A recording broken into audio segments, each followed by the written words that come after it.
मैं बड़ी होती गई और मेरी और मेरे चाचू की दोस्ती भी गहरी होती चली गई।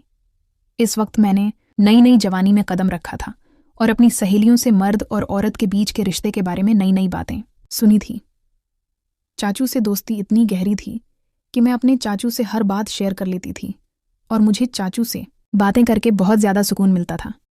फिर एक रात अम्मी अब्बू घर पर नहीं थे तो चाचू के सर में बहुत ज़्यादा दर्द था। चाचू ने मुझे कहा, अंजलि ज़रा चाय बनाकर मेरे कमरे में ले आओ। मैंने जल्दी से चाय बनाई और चाचू के कमरे में चली गई।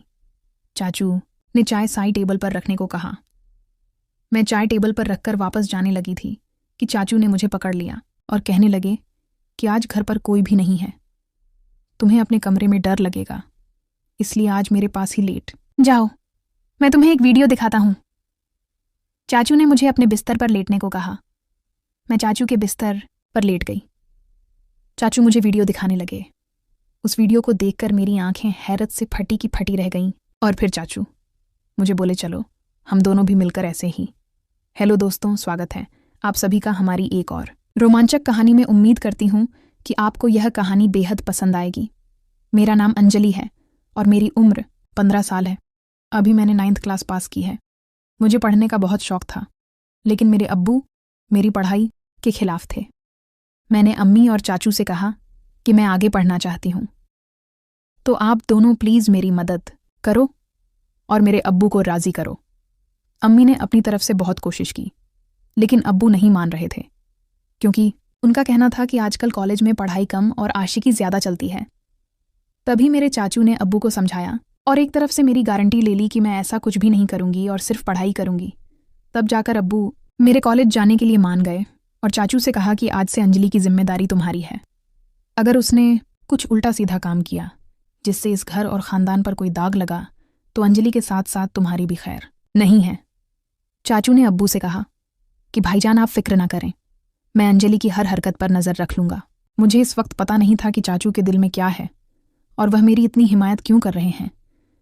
लेकिन मज़े की बात तो यह हुई कि मैंने कभी सोचा ही नहीं था कि मेरी चाचू के साथ दोस्ती इतनी आगे तक चली जाएगी। फिर कुछ ही दिनों में चाचू ने मेरे साथ जाकर मेरे कॉलेज में दाखिला करवा दिया।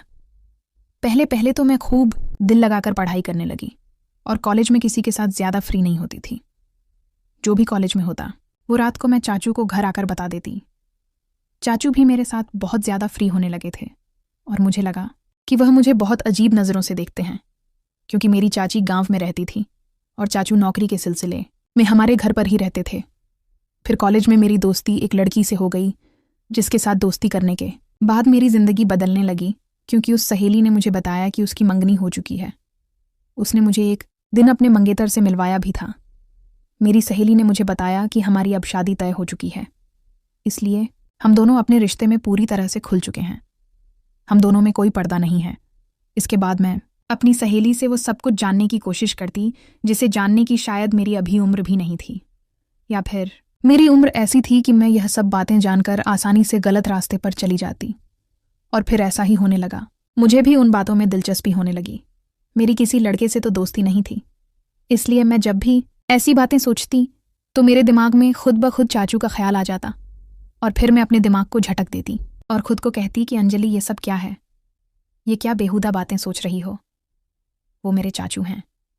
लेकिन फिर चाचू की बातें और उनका रवैया भी मेरी इस सोच को बढ़ावा देता रहता था। लेकिन चाचू के दिल की बातें मैं अभी तक जान नहीं पाई थी। कभी कभी तो मुझे लगता था वो भी शायद मेरे बारे में यही सब सोचते होंगे, लेकिन कभी कभी उनका रवैया मुझसे बहुत ज़्यादा सख्त हो जाता था और वह मुझे याद दिला देते थे कि तुम्हारे अब्बू कितने सख्त हैं और अगर तुमने कोई भी गलती की तो तुम्हारे साथ साथ मेरा भी बुरा हाल कर देंगे। उनकी ये बातें सुनकर मैं खुद को कंट्रोल करती। लेकिन कहते हैं ना कि जवानी तो अंधी होती है। जवानी तो जैसे वो मुझे अच्छी तरह से डांट लगाएंगे, लेकिन फिर अचानक उन्होंने मुझे बड़े गौर से देखा और फिर शायद दिल ही दिल में कुछ फैसला किया और फिर वो मुस्कुरा पड़े और मुझे सरगोशी वाले अंदाज में कहने लगे, देखो अंजलि, ऐसी बातें अपने अब्बू के सामने मत करना, वरना तुम्हारा बाप तुम्हारा तो बुरा हाल करेगा ही, मगर साथ में मुझे भी घर से निकाल देगा, क्योंकि मैंने तुम्हारी जिम्मेदारी ली हुई है और फिर मेरे लिए रहने का प्रॉब्लम हो जाएगा। बाकी रही वीडियो देखने की बात, तो तुम रात के वक्त मेरे कमरे में आ जाना, मैं तुम्हें हर किस्म की वीडियो दिखा दूंगा। चाचू की आंखों में एक चमकीली शरारत थी जो इस वक्त मुझे समझ नहीं आ रही थी। इसके बाद चाचू अपने कमरे में चले गए और मैं पढ़ाई करने लगी और आने वाले वक्त के बारे में सोचने लगी।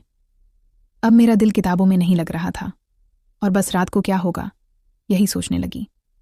लेकिन पढ़ाई करना भी ज़रूरी था, क्योंकि पढ़ाई के मामले में चाचू बहुत ज़्यादा सख्त थे और मुझे कहते थे सबसे पहले तुम्हारी पढ़ाई और बाकी मौज मस्ती बाद में है। और उनका कहना था कि अगर तुम पढ़ाई में भी अच्छी रहोगी तो तुम्हारे अब्बू भी समझेंगे और तुम्हारी आज़ादी के दरवाजे तुम्हारे लिए खुलते चले जाएंगे। उनकी यह बात मुझे भी बिल्कुल ठीक लगती थी, इसलिए मैंने अपने दिल से सारी बातें निकाली और मन लगाकर अपना कॉलेज का काम करने लगी और जल्दी जल्दी सारा काम खत्म कर दिया। जैसे जैसे रात करीब आ रही थी मेरे दिल में भी हलचल हो रही थी। फिर जब मैं सारे कामों से फारग हुई तो रात को आराम से मैं चाचू के कमरे में चली गई। मैं जब कमरे में गई तो चाचू लड़कियों की मैगज़ीन देख रहे थे। मुझे देखते ही वह मुस्कुराने लगे और उन्होंने वह मैगज़ीन छुपा दी। सर्दियों का मौसम चल रहा था और दिन ब दिन सर्दी बढ़ती जा रही थी। आज रात तो सर्दी बहुत ज़्यादा थी, इसीलिए मैं जाते ही चाचू के बिस्तर में घुसकर चाचू के पास चिपक कर बैठ गई और उनसे कहा, अब मुझे जल्दी से वो वीडियो दिखा दो, नहीं तो फिर अब्बू के आने का टाइम हो जाएगा। फिर चाचू भी बिना टाइम वेस्ट किए मुझे वीडियो दिखाने लगे। वीडियो देखते ही मेरे अंदर से मुझे कुछ बदलाव महसूस होने लगे, लेकिन इत्तेफाक से हमने अभी चंद वीडियो ही देखी थी कि अब्बू हमारे कमरे में आ गए। अब्बू आते ही मुझसे कहने लगे, इतनी रात के वक्त चाचू के कमरे में क्या कर रही हो, चलो अपने कमरे में चली जाओ। अब्बू बहुत ही सख्त मिजाज के थे और मैं उनसे काफ़ी डरती भी थी। तो जैसे ही अब्बू ने सख्त अंदाज में कहा, मैं सब कुछ भूल गई और जल्दी से अपने कमरे में आ गई। मैंने सोचा जैसे ही अब्बू चाचू के कमरे से निकल कर अपने कमरे में जाएंगे तो फिर से मैं चाचू के कमरे में चली जाऊंगी। लेकिन इस रात अब्बू को चाचू से शायद कोई ज़रूरी काम था, इसलिए अब्बू काफ़ी टाइम तक उनके कमरे में बैठे रहे और इंतज़ार करते करते मुझे पता ही नहीं चला कि कब नींद आ गई और पता नहीं अब्बू चाचू के कमरे से कब गए। दूसरे दिन कॉलेज से लौटने के बाद मैं बेसब्री से रात का इंतज़ार करने लगी, क्योंकि मैंने कुछ वीडियो जो देख ली थी जैसे तैसे करके मैं खुद पर काबू करने लगी। और जब टाइम हुआ तो चाचू के कमरे में वीडियो देखने के लिए चली गई, मगर चाचू ने कहा, अभी मैं अपने खिस का काम निपटा रहा हूँ, ऐसा करो तुम थोड़ी देर बाद मेरे कमरे में आ जाना, मैं तुमको वीडियो दिखा दूंगा। मैं तो सुबह से ही वीडियो देखने के लिए बेताब हो रही थी, तो चाचू पे थोड़ा गुस्सा करके बैठ गई। मेरे मोबाइल में नेट का पैकेज लगा हुआ था, तभी मेरे मोबाइल पर किसी नए नंबर से मैसेज आया। उसकी भेजी हुई तस्वीर देखकर मेरी आंखें फटी की फटी रह गईं। मैं अभी तक उस तस्वीर को देख ही रही थी कि उस आदमी के मैसेज आने लगे। वो काफ़ी रोमांटिक अंदाज में चैट कर रहा था। मैं तो पहले ही बेताब थी, तो मैं भी उसी अंदाज में जवाब देने लगी। फिर मुझे ख्याल आया कि यह बात मुझे चाचू को बतानी चाहिए। मैं फ़ौरन चाचू के कमरे में आई, लेकिन उनके कमरे का दरवाज़ा बंद था। तब मैं अपने कमरे में वापस आ गई और उस अनजान लड़के से वैसे ही बातें करने लगी। मैं मोबाइल पर उस वक्त मैसेज पर बात कर रही थी जब मैंने उससे कहा कि मैं तुमको देखना चाहती हूँ और उसको वीडियो कॉल पर बात करने को कहा, लेकिन उस लड़के ने मना कर दिया। उस टाइम मैं अपने कमरे से बाहर निकली तो मेरी नज़र चाचू पर पड़ी। वह इस वक्त अपने कमरे से निकलकर सीढ़ियाँ चढ़ते हुए छत पर जा रहे थे और उनके हाथ में मोबाइल था। मुझे हैरत हुई कि वे रात के इस वक्त छत पर क्यों जा रहे हैं। रात के 12 बजे बज रहे थे। मुझे नींद भी नहीं आ रही थी, लेकिन मेरे दिमाग में यह शक आ गया था कि कहीं चाही तो मुझे नए नंबर से मैसेज दो कि मुझे बिरयानी बहुत पसंद है। फिर हम दोनों ने वहाँ बैठकर बिरयानी खाई और कोल्ड ड्रिंक भी पी। चाचू वहाँ भी मुझसे हंसी मजाक कर रहे थे। इसके बाद मैं चाचू के साथ घर वापस आ गई। उस दिन अम्मी अब्बू घर पर मौजूद नहीं थे, शायद किसी रिश्तेदार की शादी में गए हुए थे। तो चाचू मुझसे पूछने लगे कि तुमने मुझसे दोबारा से वीडियो देखने को क्यों नहीं कहा। तो मैंने उन्हें बताया कि मैंने तो पहले से ही देख ली है। चाचू एकदम से चौंक कर मेरी तरफ देखने लगे और बोले, वो कैसे देखी? तुम्हारे पास तो सिर्फ सिंपल पैकेट होता है, उन्होंने सख्त अंदाज में पूछा था। मैंने उन्हें बताया कि मेरा एक नया दोस्त बना है, उसने भेजी थी, मैं रात को आपको बताने के लिए आई थी, मगर आप सो रहे थे। जब चाचू ने यह सुना तो गहरी सोच में डूब गए।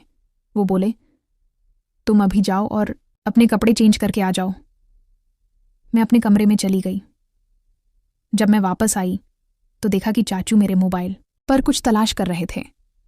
मुझे अपनी तरफ बढ़ता हुआ देखकर चाचू ने मेरा मोबाइल टेबल पर रख दिया और फिर हम दोनों ने एक साथ मिलकर खाना खाया।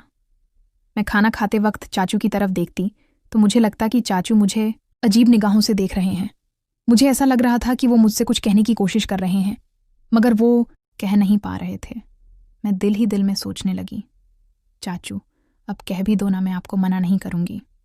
फिर मेरी नज़र चाचू के चेहरे से हटकर अपने मोबाइल पर पड़ी, क्योंकि मैं आज भी उस अनजान लड़के के मैसेज का इंतज़ार कर रही थी। उसने अभी तक मुझे मैसेज नहीं किया था और चाचू भी फिलहाल कुछ कहने को चाह रहे थे। तभी मैंने मोबाइल उठा लिया